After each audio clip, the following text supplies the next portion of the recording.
And it's a new week. Yeah! And it's been a crazy week in Chicago. Crazy, baby. We've got an alligator. Chomp, chomp. And something very, very cool with this is a very old friend of mine. My first job on radio here in Chicago, Mr. Scott Davidson of Rebel Radio. How's it going? Yes. Scott's just celebrated 25 years of Rebel Radio in Chicago. Yes. Crazy. And we're going to talk a whole lot to him about what that's been all about and how he started and things like that. And it's still going strong. And it's, there he is, the man, Scott Davidson. Ow! Way back when, you worked with G-Ster. G-Force 1330. And what was that all about? And April 1st, 1989 to probably like October 6th, 1990, about a year and a half. Okay. G-Ster I met through some friends. He came and saw my band Stonehenge. I played drums in a bunch of bands. I'm a whore. Drum whore. And Smoke. But anyways, he came and see my band at band practice. We started talking. He saw my knowledge of local bands. I don't care about politics. All I care about is music. That's Excellent. it. So he saw Fucking he saw quote. my knowledge of the homegrown scene. Gave me a local show. We called it G4 Street Scene, or Street Scene, Chicagoland Street Scene. We called it. So I did a 1 hour local show on Saturday nights, and that went pretty good. And he gave me a couple hours during the week, and it just kept snowballed from there. So my radio career, he got me started and helped and showed me a lot of ways. G-Ster. Am I right in saying a Freak Guy also Giuliano. Freak also worked there? Freak never worked at G-Force. He worked at Triton College, 88.9, I believe. Triton College. Okay. And then he worked, he was with Mancow, he worked at the Blaze course, and yeah. Rock 105. And then now he works at 100.7 Q Rock. He plays deep cuts. I love when I get the Yeah. burbs, I get to listen to him. Yeah, 100.7 Q Rock. So I guess G-Ster split, So right? G-Ster came to one of my band practices. We started talking, hanging out. He invited me to his party at his house, and he told me, I got this new station called G4 starting in a few months. I want you to do a local show. I'm in. I had no radio experience whatsoever. I did want to be in radio when I was younger. First, I wanted to be a baseball player, like a Cub fan down the street here. Then I started playing drums, and I wanted to be in radio. But I didn't know. I would have probably gone to Columbia College or something. So my mom wanted me to go to Columbia College. I should have gone there. That's what I but did. My college was Guy Giuliano. You're G-Ster. right. Learn as you go. Yeah, learn as you go, and he taught me a year and a half, over a year and a half stuff. So what happened with G-Force? G-Force, G-Ster made the deal. My guess is that they made a deal. He'd be the better answer for that one.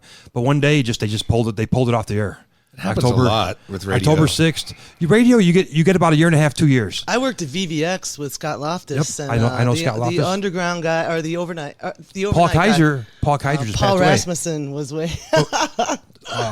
Paul Kaiser just passed away, and Ralph Rasmussen. Ralph Rasmussen. That's lives in it. Antioch, and he listens to our station up north. That's where we're at. Oh up my north. gosh! I interned with Ralph. I told him he said hi. Rasmussen. So I want to ask then, how did you start Rebel? And it was 25 years ago. So when was So that? G-Force ended I think October 6th of 1990, which is weird because my band Stonehenge was doing a show with Pantera Nice. at Chances Are in Palatine. Right around the time it got yanked. So we were promoting the show, all of a sudden boom, it just got pulled out. I don't know what happened, but the boss at the station and G-Ster didn't see eye to eye on something, and they said, okay. G-Ster then moved to Arizona. Right. He asked me to go with him and work at a Z-Rock something, because he worked at Z-Rock Loud before Radio. that. He started Loud Radio there. And Loud Radio came later, right? Yeah. I think he worked at Z-Rock first, Z-Rock first. And he asked me to go with him too. But all my connections are here in Chicago. I love Chicago. Yeah. I see all these people complain about Chicago. I grew up in Chicago from day one. My dad was a Chicago fireman. We lived in the city. That's right. I love Chicago. I love Chicago too. So 2 years later, I'm like, man, radio sucks. I got to do something. Right. Seriously. Yeah. I got to do You're something. the guy. You are And the guy here. that same station that was on G-Force, they called me up. They go, hey, Scott, you want to run the board for some sports shows and some other talk shows and stuff? I'm like, all right. So I went back there with no plans of getting back, was starting my own show. But after about a year or two, I'm like, I started talking to him. Hey, you got some open hours here. How about let me do a show, And a 2-hour show, the boss came the first night. And he was like watching over us. I did a full page ad in Subculture magazine, which I ended up owning a couple years later. So I flyered the hell out of the place. And we got tons of requests the first day, and people calling in going, this is awesome. You guys are playing Pantera and this and that. And the boss saw that, and he offered us 7 nights a week, but he had to wait a month. He had to wait a month to get rid of something else probably to get us in there, contract-wise. So we started 7 nights a week, and then it just snowballed from there. That's 25 years. And then you went from Z-Rock. When I met you, you were on JKL in Elgin, right? 94.3 WJKL. Yeah. First, we were on AM 1330 WKTA, and then about, 6 months later, we went to 103.1 FM WVVX. VVX, and went in there, met the general manager, and we wrote him a check and said, hey, we want to start. We want to buy as many hours as possible. Yeah. I had a partner at the time named John Engel who had a lot of money. He's like, let's go. Let's get this going. And we bought like 7 nights a week. Yep. I think it was like 10 to 7, then it was 9 to 7, then, so we had a lot of hours there, and we were still on AM 1330 WKT8 at the time too, and that we were on from like 5 p.m. to 7 a.m. So we just kept buying that station. And then we were on a station in Joliet, 105.5 The Cat, WYKT. That's just, 10 p.m. to 6 a.m. Then we were on a station in Green Bay, Wisconsin, and Kewanee, Wisconsin. So at one point in time, around 1998, we were on 5 radio stations and we were streaming. The cool thing about us streaming is I believe we were one of the first radio stations in the world to stream audio and be on a radio station at the same time. We were doing it in 95. Neat. 1995. Wow. That kicks ass. Because That was young as the internet. The Loop didn't care about the streaming. Right. The Rock 105 didn't care. That shit will never Q101 didn't catch care. on. They didn't give a shit. They didn't care about any of these streaming things. But we were streaming. It cost a lot of money. Now the but we were Loop's streaming. out of business. Yep, we were Way to streaming think back ahead. then, and doing it on terrestrial radio and streaming as well too. So you saw the future. We saw the future way before all these other people. Way before. So we've been streaming for a long time. Why big business doesn't look to the counterculture more and more? I don't understand. Not in Chicago. When I moved here, I thought, oh, it's going to be awesome radio. And then And it was just Scott's wasn't after a while. Rebels. I was and it told. wasn't. I asked the big It is and executive, isn't. why is Chicago radio Back and forth. suck? Or I It's didn't say terrible. I didn't say Good, then suck. it's I didn't say not. suck because these guys didn't in radio. Right. Right. But back then he goes, well, Scott, to be honest, in the rock world, you got the Loop and you got Q1, and no one wants to come in third place. So my answer was, who says I'm going to come in third place? But I don't have the chance. I never had the chance to be a real full-time FM station downtown, Right. which cost the Loop got bought for like 90 million or something around that in the early 2000s. Then it just sold to the Christian company, K-Love. That's crazy. They just bought it for 21.5 million. I would have killed for that station to have a chance to do Rebel Radio on the Loop. Yeah. Or And that especially type where of they get the station. Get broadcast. Johnny B back. Now, K-Love, they knocked us off 94.3 WJKL, the station you came to. Right. Because they came in one day. What happened was we were on 10 p.m. to 6 a.m. 101 Sports was on from like 6 a.m. to 10 p.m. So it sort of fit. Sports during the day, Rebel Radio at nighttime. And then one day, 101 Sports got bought by Paul Allen from Microsoft, who owns the Portland Trailblazers and Sporting News Magazine. Jesus. He bought it, and he goes, you know what? We need to get in Chicago. We can't be in Elgin. So he That's brought right. 94.3 101 Sports to AM 820, the former Score station, which is wow. the Score station. So he figured, hey, we'll get all the fans from the Score to come here. That's right. And when they did that, K-Love, about a month later, the owner goes, your contract's, even though your contract ends in August, you got 30 days. Kenny Ryback mentioned that to me. Yeah, he's a radio So guy. K-Love bumped us off before they bumped off the Loop, and then they just bumped off the Fox 103.9 in the burbs as well. I just don't get. There's no variety. Like you got classic rock, which is the same shit Over and every over. day. I mean, Same I Black like Dog. classic rock is if you don't play the same fucking Aerosmith song, Same fucking Zeppelin Black Dog songs. song too, man. If I Same- hear that song, They got guys again, in I'll kill Atlanta myself. and New York saying, these are the songs you have to play. And that's I know that. yeah. Exactly. What do you call the guys? I mean, I should know this, but Suits. suit and tie guys, DRI, suit and tie guys. worst guys ever. I'll drive across country and I'll hear a station in St. Louis blow my mind away. In Janesville, Wisconsin, there's a great station. Yeah, they're all over in the smaller markets, though. Yeah. The bigger markets, you got to bring the money in. 94.7 did sort of like a hard rock station for a while, Right. but it wasn't bringing enough money But for again, the owners. look It's to the all about money. counterculture. Look to the little guys to get what's going to It's all about money. If you don't bring enough money in, they're going to change it within 2 years. You got 2 years to make your mark in radio, or you're done. Dude. So to celebrate this just blows my mind. Celebrate 25 years. You did a 25-hour broadcast yourself. Wow. Did you know this? On With chemicals or without? no chemicals at all. I smoke weed, but I didn't do any. Awesome. So- we love weed. So on Tuesday, I'm like, man, I'm always like sort of late, procrastinator, whatever you want to call it. Right. What am I going to do for the 25 year anniversary? Kick So ass. Tuesday, at about 2:00, I'm sitting behind the board doing a radio. You know what the hell? I'll just do 25 hours straight. So I tell the guys who are going to come after me, hey, don't come in today. Come in your next shift. I'm going 25 hours straight. Okay.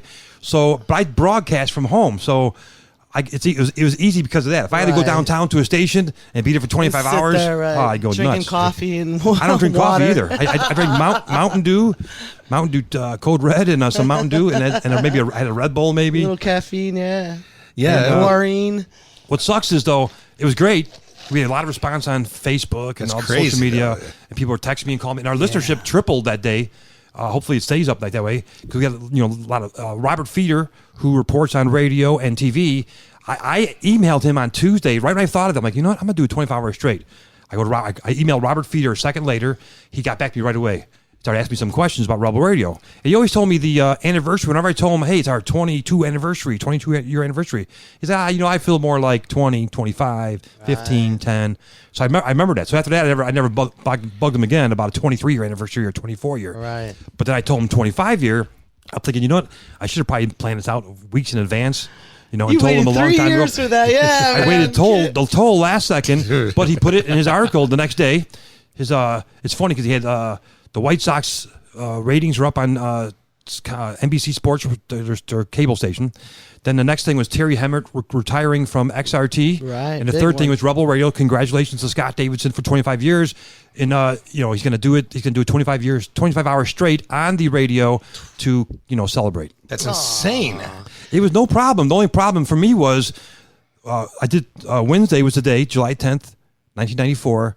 I did it from noon Wednesday. My shift is noon to 7 days a week. I'm supposed to be on right now, but this is more important. So Wow. Thanks, man. I don't turn down any interviews. So I'm on noon to 7 every day, which is, first of all, on radio is crazy. You don't want to do more than 4 or 5 hours. 5 hours tops. But I broadcast from home, so it enables me to do longer shifts. Sure. I could play some long songs. Some G-Ster's got a song called Dante's Inferno, 22 minutes. I go take a shower, come back, the song's still going. So I emailed Robert Feeder. He put it in the next morning for his column, and then I'm like, I gotta do it now. And I was announced on the radio, and it was no problem. It got a little towards the end, got a little hazy, but it wasn't no problem. But the problem for me was Wednesday and Thursday. It was beautiful out. I could have been out riding my bike, could have done a million things, but I got nothing else done. I didn't pay any bills. I didn't mail, no credit card payments or nothing. So I got behind on everything because I didn't get nothing done. But it was still worth it because it got a lot of press. Can you believe from where you started all those 25 years ago to I can go take a shower and still go back down? No, I never thought that would happen. Yeah. Never. And my studio, my basement is like the studio in like it was WKTA in Northbrook, because the guy who built it for me and designed it, Ken Gustafson, he's the one that set it up. So it's like the one I've always been on in Northbrook anyways. Yeah. It's awesome. So I love it. I wake up, I interview Judas Priest 8 in the morning. I don't like get up early ever. But if Judas Priest says the only time you can interview him 8 in the morning, I'm going to get up at 8 in the morning. I stay up all night. I was reaching out to Scott about doing this show, and it's like 3 in the afternoon. He goes, "I'll let you know when I wake up." That's rock and roll, baby. That was still the wait, Oh, that's right. From that, Leanne will sleep to 4 or 4:30, but I can relate. I'm up by noon. Timing. I get up around noon to go on the radio every day, and I do 7 days a week unless I get something going on.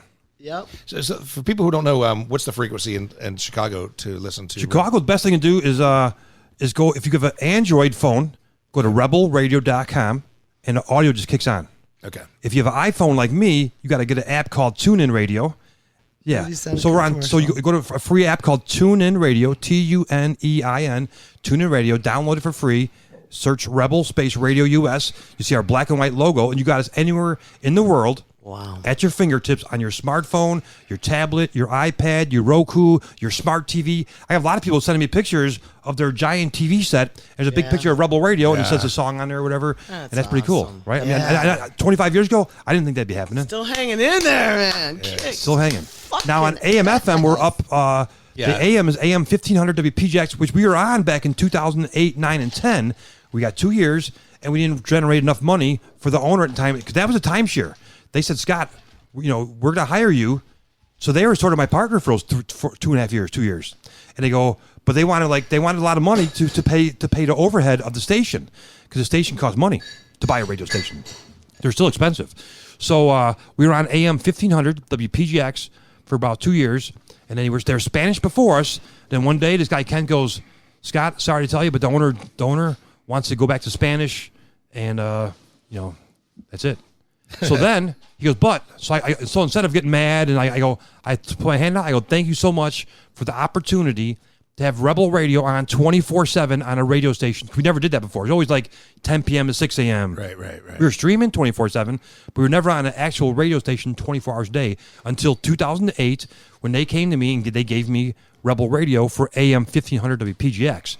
But now it's different since it was 10 years ago. Since then, they've added an FM station, an FM repeater station, 92.5 FM out of, it's licensed to Zion, Illinois, but it's in Antioch, Illinois.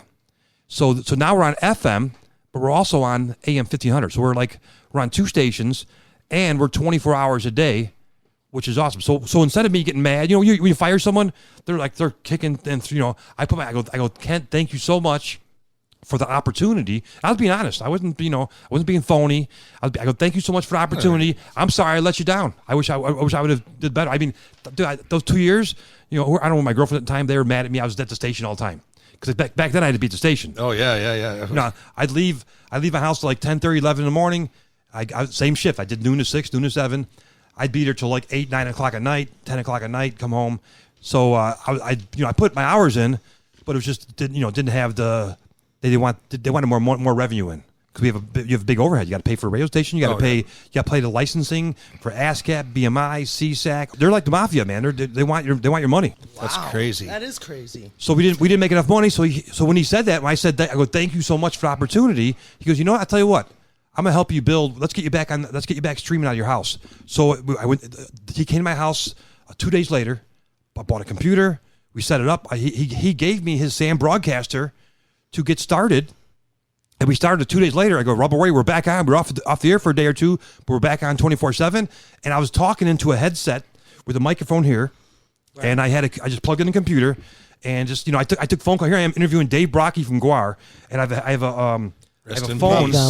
Yes, rest in peace, awesome guy. I have a phone here, and I have it on speakerphone, and I take the microphone from my voice here. I'm like this, going, all right, Dave. So Dave, when you started Guar, blah blah blah, I go down here and put the microphone to it. So I was going back and forth. That was the first year. Wow. Second year, I bought a board and bought a studio, and now we're totally pro. So now it looks like it. Yeah. Scott, you're going to be on here in a little bit on the air. I'm going to be on Sabbath 6-pack Sunday at 6 tonight at 6. Man, thanks for coming on. Happy anniversary. Oh, my God. Scott, thanks for making the trip. Thanks for having us out. Ty, good to see you again. Right on. And hopefully we'll have Cassie back. Good luck, Cassie. Praying for you. And we will see everybody next week. Thanks for listening.